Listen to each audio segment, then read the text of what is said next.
Sa karagdagan pa nating mga balita, pakinggan po natin ang pag-uulat mula naman sa impilan ng DWALFM, Radyo Totoo, CMN Batangas. CMN Live Nationwide. Renz Belda, magandang araw sa iyo. Magandang umaga Ariel, magandang umaga Pilipinas.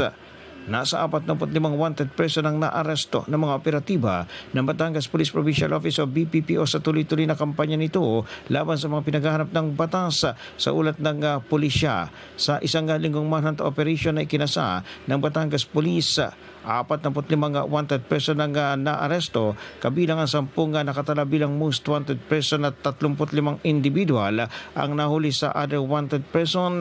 Batay sa datos ng Provincial Operations Management Unit, sa 10 most wanted person na nahuli, isa rito ang nakatala sa regional level, 4 sa provincial level at 5 naman mula sa city level.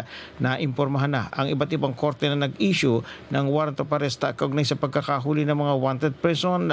Samantala, maliban sa wanted person, 3 personalidad ang arestado sa kampanya naman laban sa loose firearms.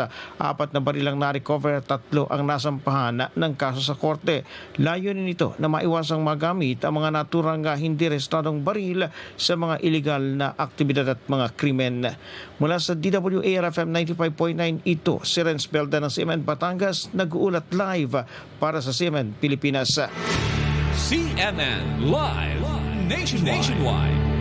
Maraming salamat, Renz Belda, mula po naman sa impilan ng DWALFM, Radyo Totoo, CMN Batangas.